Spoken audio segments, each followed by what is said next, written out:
चलिए, स्वागत है आप सभी का। कांग्रेस महासचिव प्रियंका गांधी ने ट्वीट किया है। एसएससी जीडी 2018 भर्ती मामले को लेकर उनका ट्वीट आया है। तो कांग्रेस की महासचिव प्रियंका गांधी की तरफ से एसएससी जीडी 2018 भर्ती मामले को लेकर उनकी तरफ से ट्वीट किया गया कि नियुक्ति के लिए सत्याग्रह कर रहे हैं युवाओं के पैरों में छाले पड़ चुके हैं। प्रियंका गांधी ने बाकायदा ट्वीट करके एक तरह से हमले बोले। बीजेपी राज्य में सरकारी भर्तियों पर पूरी तरह से लग चुका है ताला।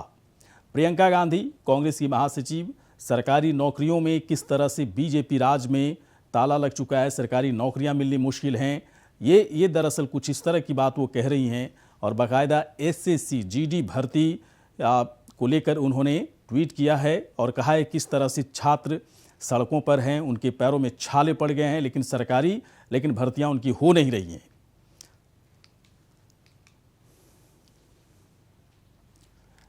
और चलिए, बड़ी खबर इस वक्त अमरनाथ गुफा के पास बादल फटने की घटना में 16 लोगों की जान जा चुकी है। तो 16 लोगों की अभी तक बादल फटने के बाद मौत की खबर आ चुकी है। कई श्रद्धालु अभी भी लापता बताए जा रहे हैं, क्योंकि जब बादल फटा इसके बाद सैलाब में कई जो टेंट वहां पर लगे थे, कई टेंट उस सैलाब में बहते नजर आए। जिस टेंट में श्रद्धालु रह रहे थे, अभी तक 16 लोगों की मौत होने की खबर आ चुकी है। कई श्रद्धालु अभी भी लापता बताए जा रहे हैं। उनकी तलाश के लिए पूरी रात रेस्क्यू ऑपरेशन चला है और सुबह होते ही इस ऑपरेशन में और तेजी आ गई।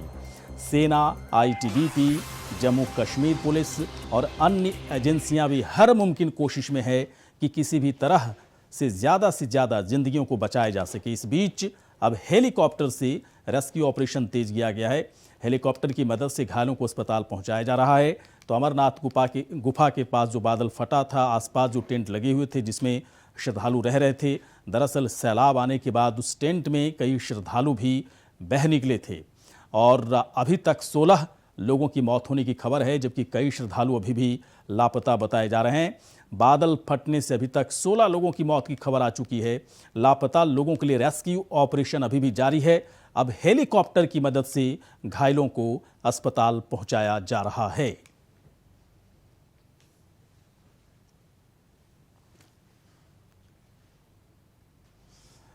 यूपी के 2 मंत्रियों की आपसी कलह पूरी तरह से सामने आ चुकी है।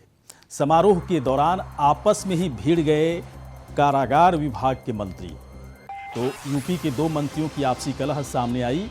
एक समारोह के दरमियान आपस में भिड़ गए दोनों कारागार विभाग के मंत्री। कारागार के स्वतंत्र प्रभार और राज्य मंत्री आपस में ही भिड़ गए। धर्मवीर प्रजापति और सुरेश राही में दरअसल नोकझोंक हुई किसी बात को लेकर। संबोधन में नाम न लेने पर धर्मवीर पर बिफरे सुरेश राही। अधिकारियों ने समझाकर संपन्न कराया किस तरह से समारोह। तो 2 मंत्रियों के बीच में देखिए किस तरह से सिर्फ नाम नहीं लेने की वजह से दरअसल दोनों के बीच में नोकझोंक हुई। एक समारोह में जब सुरेश राही का नाम नहीं लिया गया तो बाकायदा उनकी तरफ से आपत्ति दर्ज कराई गई। इसके बाद दोनों मंत्रियों के बीच में जैसे आपाधापी हुई और बाकायदा जो कलह है दोनों मंत्रियों के, एक ही विभाग के एक मंत्री और एक स्वतंत्र प्रभार जो मंत्री हैं, उन दोनों के बीच का जो मतभेद है, जो कलह है, पूरी तरह से सामने आ चुका है। फिलहाल जो जानकारी मिल रही है कि अधिकारियों ने काफ़ी समझा बुझाकर किसी तरह से समारोह को संपन्न कराया।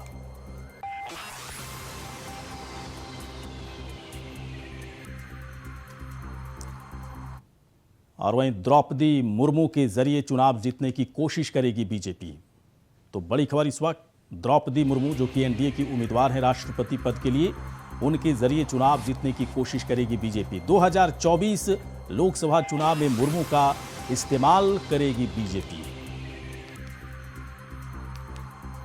तो दरअसल ये संकेत है, बीजेपी की तरफ से बात कही नहीं गई है, लेकिन ये संकेत है कि द्रौपदी मुर्मू के जरिए, दरअसल द्रौपदी मुर्मू आदिवासी चेहरा और इस आदिवासी चेहरे के बलबूते एक बड़ा संदेश देने की कोशिश बीजेपी की तरफ से हो सकती है कि बीजेपी सबका साथ, सबका विकास के नारे के साथ है। और इसलिए कहा जा रहा है, जो एक कयास लगाए जा रहे हैं कि द्रौपदी मुर्मू का इस्तेमाल बीजेपी 2024 के लोकसभा चुनाव में कर सकती है। मुर्मू के जरिए गांव-गांव माहौल बनाने की तैयारी में बीजेपी है। मुर्मू के विजयी होने के बाद लगाए जाएंगे पोस्टर। हर ग्राम सभा में, ब्लॉक में, वार्ड में पोस्टर उनके लगाए जाएंगे। मुर्मू की तस्वीर लगाकर आदिवासी और दलित बस्तियों में दरअसल बीजेपी के कार्यकर्ता जाएंगे और ये बताएंगे कि सबका साथ, सबका विकास, चाहे वो दलित हो चाहे आदिवासी हो, सभी के लिए बीजेपी सोचती है। और इस बात को चाहे ब्लॉक लेवल पर हो, जिला लेवल पर हो, वार्ड लेवल पर हो, 2024 चुनाव से पहले बीजेपी इस रणनीति पर काम कर सकती है।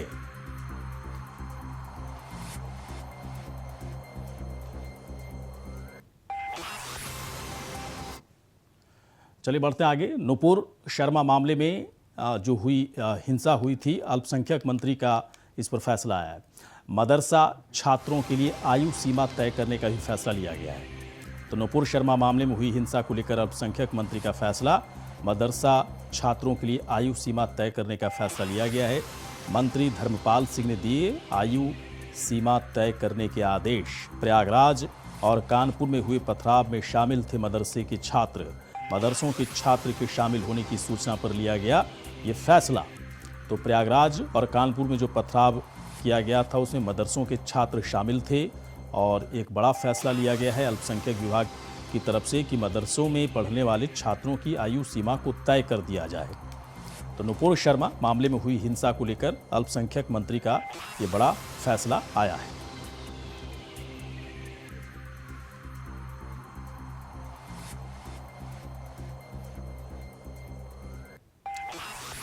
और चलिए बढ़ते हैं अब आगे। लखनऊ की खबर है जहां पर छात्रों के लिए एक राहत भरी खबर आई है। बड़ी खबर है, ज्यादा फीस नहीं वसूल सकेंगे निजी इंजीनियरिंग कॉलेज।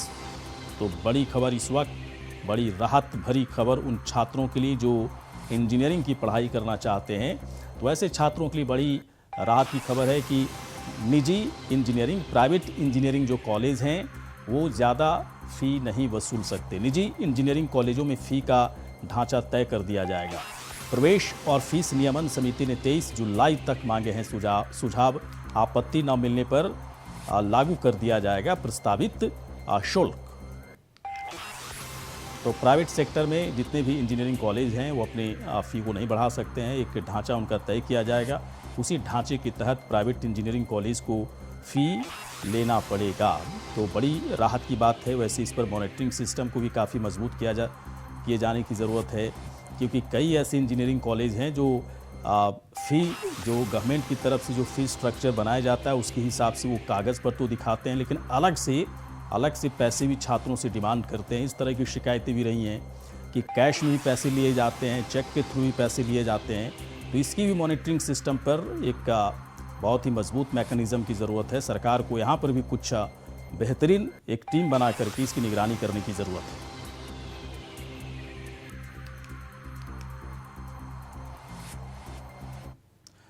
चलिए बढ़ते आगे। जापान के पूर्व प्रधानमंत्री शिंजो आबे अब इस दुनिया में नहीं हैं। शिंजो आबे का भारत से गहरा लगाव था, तो वहीं उनके निधन पर वाराणसी में जापान और भारत की दोस्ती के प्रति रुद्राक्ष कन्वेंशन सेंटर के बाहर उन्हें श्रद्धांजलि दी गई। साथ ही काशी के लोगों ने शिंजो आबे के लिए 2 मिनट का मौन भी रखा। जापान के पूर्व प्रधानमंत्री शिंजो आबे की गोली मारकर हत्या कर दी गई थी।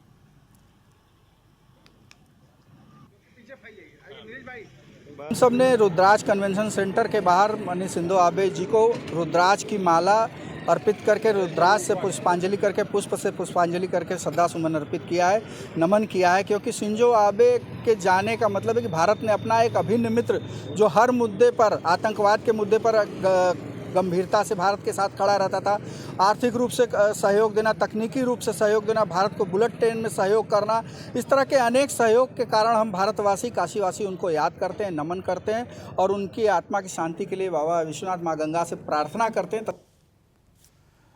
वहीं फिल्म मेकर लीना मनी मेकलाई की काली डॉक्यूमेंट्री के पोस्टर पर विवाद थमने का नाम नहीं ले रहा है।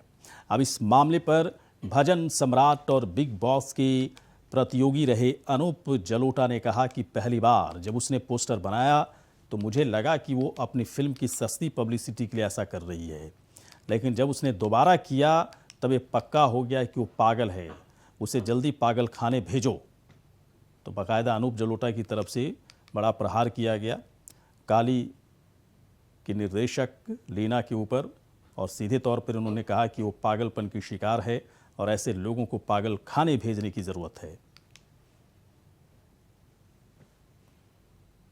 जो लीना के लिए जो सबसे खराब पागल खाना हो उसमें उसको जगह दिला दीजिए। देखिए, पहली बार उसने जब पोस्टर बनाया तो हमको लगा अपनी फिल्म की पब्लिसिटी के लिए कर रही है, तो लोग करते हैं, बेहूदी करते हैं, चीप सस्ती पब्लिसिटी के लिए, सस्ते प्रचार के लिए। लेकिन जब उसने दोबारा किया तो वो तो पक्का हो गया कि तो पागल है। तो पागल लोग तो इस तरह की हरकतें करते ही रहते हैं, तो उनको पागल खाने में रखो, वो उस तरह के चित्र बनाती रहें और उन्हीं पागलों में बांटती रहें। सब लोग देखेंगे, हंसेंगे, डांस करेंगे उसमें। लेकिन टीएमसी की सांसद इसको सही ठहरा रही हैं, खुले मन से वो इसका समर्थन भी कर रही हैं। उसको गलत कह दिए। अरे इसको बिल्कुल समर्थन करना ही नहीं चाहिए, गलत कह दीजिए, वो तो गलत कर रही। सिद्धार्थनगर के नवागत मुख्य चिकित्सा अधिकारी डॉक्टर वीके अग्रवाल ने मुख्यालय स्थित प्राथमिक स्वास्थ्य केंद्र नौगढ़ का औचक निरीक्षण किया। इस दौरान उन्होंने पूरे अस्पताल परिसर का निरीक्षण किया और वहां पर मौजूद डॉक्टरों और स्वास्थ्य कर्मियों से जानकारियां ली। आपको बता दें कि इस दौरान उन्होंने कहा कि इस अस्पताल की सबसे बड़ी कमी यह है कि अस्पताल डिस्ट्रिक्ट हेडक्वार्टर का चिकित्सालय है और जर्जर भवन के कारण डॉक्टरों को चिकित्सा सुविधा देने में काफ़ी दिक्कतों का सामना करना पड़ रहा है।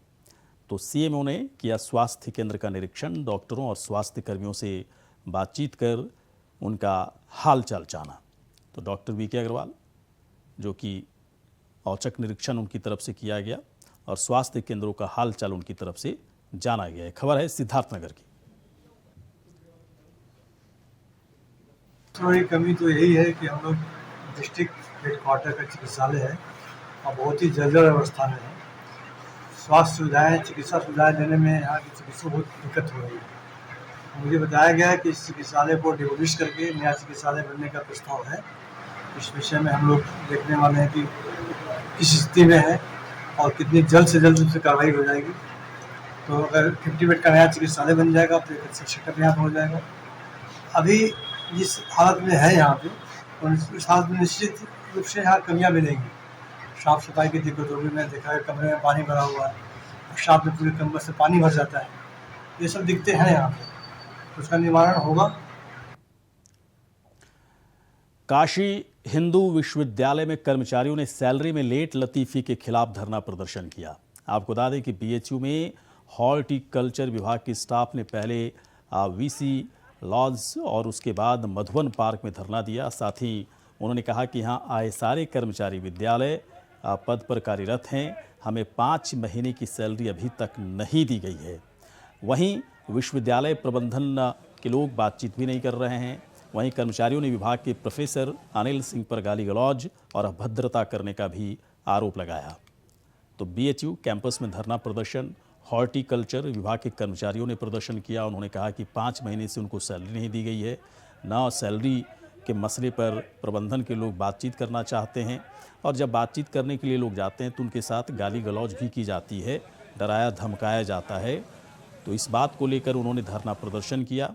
फिलहाल इस धरना प्रदर्शन से क्या कुछ निकल पाता है अभी तो कुछ प्रबंधन की तरफ से नहीं कहा गया है, लेकिन ये लोग एक सारे कर्मचारी डटे हुए हैं कि सैलरी अब लेकर ही धरना प्रदर्शन तोड़ेंगे। समस्या यह है कि ना हमारी सैलरी का टाइम से मिल रहा है, ना हमें कोई सुविधाएं मिल रही हैं, ना मेडिकल सुविधाएं से लेकर सर कोरोना में हम लोग पूरी ड्यूटी किए हैं, उसमें ड्यूटी का पैसा मिल रहा है। आप लोगों को ये कार्यरत रखा गया है? हम तो 12-14 साल से, हम 20 साल के इसमें पड़े हुए हैं। किस विभाग के अंतर्गत? हॉर्टिकल्चर यूनिट, माली उद्यान विभाग। उद्यान विभाग जी। क्या कहा जा रहा है? कुछ नहीं 5 महीना हो गया। आप अधिकारी हैं, आपको नहीं पता है कि इन लोगों का पैसा नहीं मिल रहा है? आपको तो पता होगा ना। जुलाई महीना है। क्या बोल रहे हैं आप लोग? बस सांत्वना बोलने के लिए तैयार ही नहीं है। बस सुबह आना, गाली गलौज देना, उसके बाद चले जाना। मैं उद्यान विशेषज्ञ इकाई में दैनिक वेतनभोगी लेबर हूँ। क्यों आज आप लोग यहाँ? हम लोग यहाँ आए हैं कि हमारे इंचार्ज प्रोफेसर अनिल कुमार सिंह ने हम लोगों के 4 महीने का सैलरी नहीं मिला है। विभाग में आप लोग का अंतर्गत काम कर रहे हैं? हार्टिकल्चर विभाग में, डिपार्टमेंट ऑफ हार्टिकल्चर। क्या बोला जा रहा है? बोला जा रहा है कि सेंक्शन आ गई है, 1-2 दिन में सैलरी आ जाएगी, लेकिन कोई सैलरी आने का संभावना नहीं दिख रहा है, ना ही हम लोगों का ईपीएफ कटता है। चलिए बढ़ते हैं आगे। पीलीभीत के बरखेड़ा रेलवे स्टेशन पर डंपिंग निर्माण के लिए लाई गई सरिया को पड़ोस के ही खेत मालिक ने चोरी कर अपने खेत में दबा दिया था। तो वहीं सूचना मिलने पर रेलवे ठेकेदार और पुलिस मौके पर पहुंची और खुदाई का काम शुरू किया। खुदाई करने पर खेत से 15 क्विंटल सरिया बरामद किया गया है। कई रेलवे के ड्रम और रेलवे के पटरियां भी यहां से बरामद हुई हैं, जिसके बाद पुलिस ने रेलवे ठेकेदार की तहरीर पर मुकदमा दर्ज कर आगे की कार्रवाई की गई है।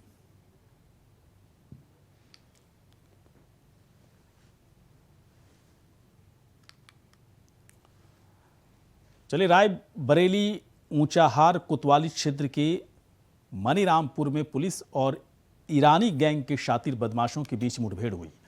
मुठभेड़ में 2 बदमाशों को गोली लगी है। वहीं इस दौरान बदमाशों की गोली से कांस्टेबल राजीव शुक्ला भी घायल हुए हैं।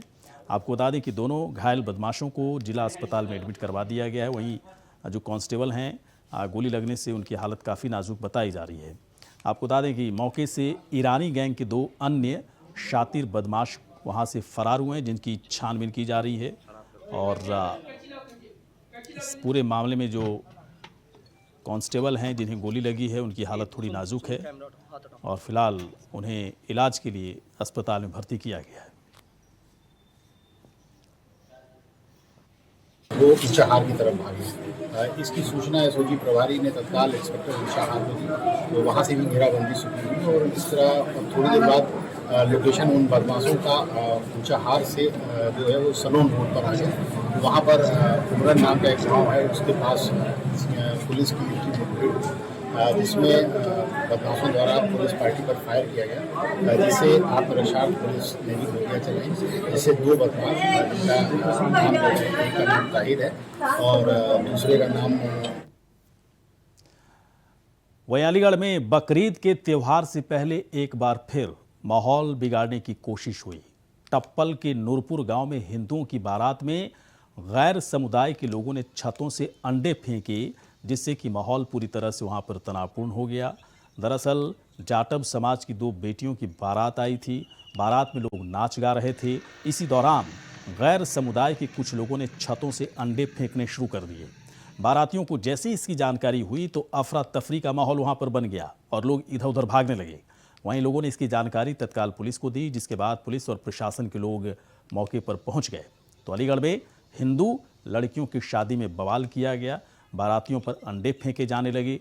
2 समुदायों के बीच वहां पर इस वक्त तनाव बना हुआ है। फिलहाल गांव में भारी संख्या में पुलिस फोर्स की तैनाती की गई है, लेकिन जिस तरीके से अंडे फेंकने की जो कोशिश की गई है, समझा जा सकता है कि जानबूझ करके तनाव को यहाँ पर बढ़ाने की कोशिश की गई है।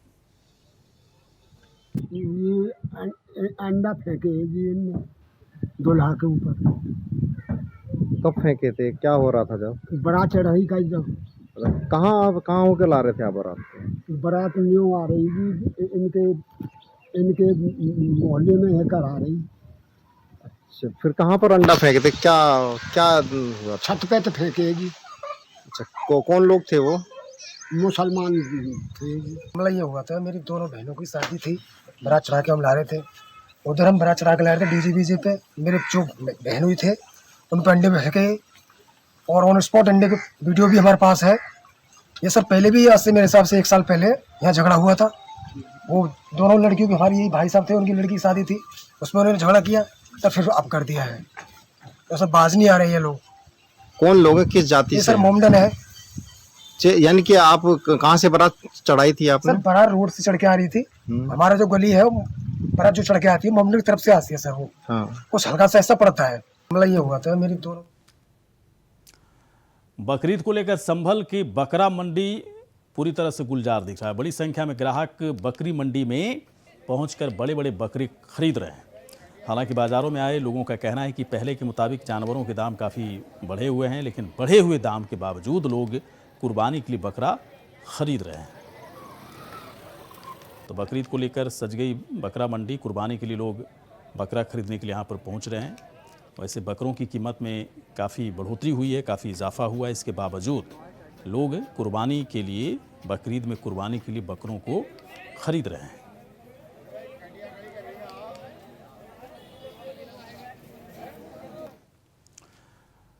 कांवड़ यात्रा, ईद उल जुहा यानी कि बकरीद और मुहर्रम जैसे त्योहारों के मद्देनज़र एडीजी संभल पहुंचे। आपको बता दें कि संभल पहुंचने के बाद उन्होंने धर्मगुरु के साथ बैठक की और बैठक में उन्होंने कहा कि त्योहारों में माहौल ख़राब करने वालों के खिलाफ सख्त कार्रवाई की जाएगी। तो वहीं खुले में कुर्बानी करने और प्रतिबंधित पशुओं की कुर्बानी देने वालों के साथ सख्ती से निपटा जाएगा।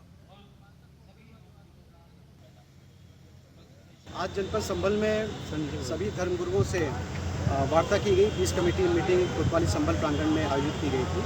यहाँ सभी समुदाय के लोग और संभल के सम्रांत लोगों से वार्ता की गई और सभी से अपील किया गया कि आने वाले जो त्यौहार, आने वाले पर्व हैं, बकरीद, श्रावण महीना है, महाशिवरात्रि, इन सभी पर्वों में हम लोग शांति व्यवस्था बनाए करके रखें, एक दूसरे के प्रति। चले बढ़ते आगे। पलामू जिले की खबर है, जहां पर मनातू प्रखंड के बीडीओ सुनील प्रकाश पर कार्यालय के वक्त शराब पीने का आरोप लगाया। बीडीओ पर मनातू प्रखंड कार्यालय परिसर में मौजूद सरकारी आवास में बैठकर शराब पीने का आरोप है।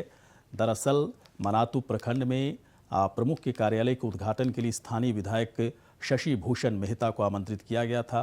विधायक शशि भूषण मेहता तय समय के मुताबिक प्रखंड कार्यालय पहुंचे, लेकिन कार्यालय में कोई भी अधिकारी या कर्मचारी उन्हें नहीं मिला। वहीं प्रखंड कार्यालय में कोई कर्मी के नहीं मिलने के बाद विधायक शशि भूषण मेहता ने बीडीओ के सरकारी आवास पर गए, जहां प्रखंड विकास पदाधिकारी बैठकर शराब पी रहे थे।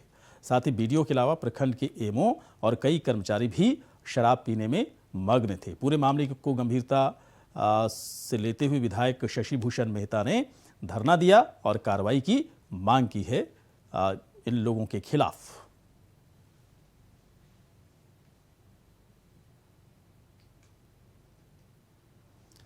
तो पलामू की खबर, जहां पर बीडीओ और कुछ दूसरे अधिकारी कार्यालय में बैठकर शराब पी रहे थे। अचानक विधायक वहां पर पहुंच जाते हैं और विधायक के पहुंचने के बाद फिलहाल इस वीडियो के खिलाफ कार्रवाई की मांग विधायक की तरफ से की गई है।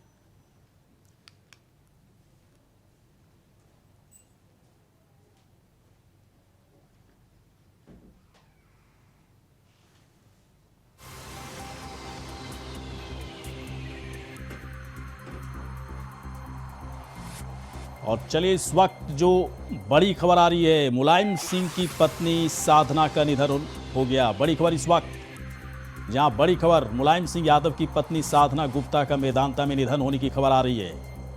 तो बड़ी खबर इस वक्त है, कैसे निधन हुआ, क्या उनकी तबीयत खराब चल रही थी, तमाम ऐसी चीजें हैं जिसके बारे में भी जानकारी आएगी। लेकिन बड़ी खबर इस वक्त आ रही है, मुलायम सिंह यादव की पत्नी साधना गुप्ता का निधन होने की खबर इस वक्त आ रही है। मेदांता में उन्होंने अंतिम सांस ली है।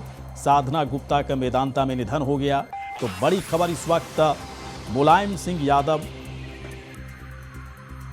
की पत्नी साधना गुप्ता का निधन होने की खबर इस वक्त आ रही है। साधना गुप्ता जो कि मुलायम सिंह यादव की दूसरी पत्नी रही हैं, मेदांता में भर्ती थी। अचानक अब जो खबर आ रही है कि उन्होंने अंतिम सांस वहां पर ली है। तो साधना गुप्ता, मुलायम सिंह की पत्नी का निधन होने की खबर इस वक्त आ रही है। सबसे बड़ी खबर इस वक्त आपको हम पहुंचा रहे हैं। मुलायम सिंह यादव की पत्नी साधना गुप्ता का निधन हो गया है। सिद्धार्थ हमारे सहयोगी और अपडेट करेंगे। सिद्धार्थ, और क्या जानकारी मिल रही है सिद्धार्थ? देखिए, आपको बता दें, बेहद दुखद खबर आ रही है। साधना गुप्ता की वेदांता अस्पताल में भर्ती थी, गुरुग्राम स्थित वेदांता अस्पताल में भर्ती थी। उनकी अभी मौत हो गई है। मुलायम सिंह, और सबसे आपको बता दें, काफी लंबे समय से बीमार थी और फेफड़े के इन्फेक्शन की शिकायत थी। तो कहीं ना कहीं ये दुखद खबर है और शोक की लहर सी दौड़ गई है। जी सिद्धार्थ, एक बात और बताएं, कब से तबीयत उनकी खराब चल रही थी? देखिए, आप बता दें, ये लंबे समय से बीमार चल रही थी। काफी दिनों से इनके फेफड़े में इन्फेक्शन था। पहले इनका इलाज लखनऊ में चल रहा था, उसके बाद कुछ दिन बाद इनको वेदांता गुड़गांव में ट्रांसफर कर दिया गया था। लेकिन तो पिछली रात से इनकी हालत काफी खराब थी और अभी थोड़ी देर पहले इनका देहांत हो गया। तो कहीं ना कहीं पूरी तरीके से शोक की लहर सी समाजवादी पार्टी में और लखनऊ के स्थित आवास पर भी इस समय काफी शोक की लहर है और लोग धीमे धीमे जुट रहे हैं। तो कहीं ना कहीं यहाँ से लेकर सैफई तक पूरी तरीके से शोक की लहर है और बड़ी दुखद खबर है। इसको लेकर समाजवादी पार्टी के कई नेताओं ने शोक व्यक्त किया है। तो ये काफी दिनों से सबसे ये फेफड़े का जो इन्फेक्शन था उससे ग्रसित थे। इनके फेफड़े में इन्फेक्शन हुआ था, उस कारण से इनको बताया जा रहा है कि इनकी डेथ हुई है। और अभी धीमे धीमे से और जो बीमारी थी उसके बारे में अभी थोड़ी देर बाद वेदांता अस्पताल द्वारा बताया जाएगा कि किस कारण से एक्चुअल मौत हुई है। लेकिन जो प्रथम अभी हमको जानकारी ये हुई है कि फेफड़े में इन्फेक्शन हुआ था, उसके कारण से ही ये लंबे समय से इनका इलाज चल रहा था। चलिए ठीक है सिद्धार्थ, और भी अपडेट हम आपसे लेते रहेंगे। साधना गुप्ता, मुलायम सिंह यादव की पत्नी, जिनका काफ़ी लंबे समय से वो इस वक्त मेदांता गुड़गांव के मेदांता अस्पताल में भर्ती थी। फेफड़े की संक्रमण की वजह से उनकी तबीयत बिगड़ती गई और अभी जो खबर आ रही है कि उनका निधन हो गया है। और साधना गुप्ता के निधन से इस वक्त समाजवादी पार्टी में शोक की लहर है। और भी अपडेट हम आप तक लगातार पहुंचाते रहेंगे। चलिए इसी के साथ बुलेटिन में इतना ही। आप देखते रहिए इंडिया वॉइस।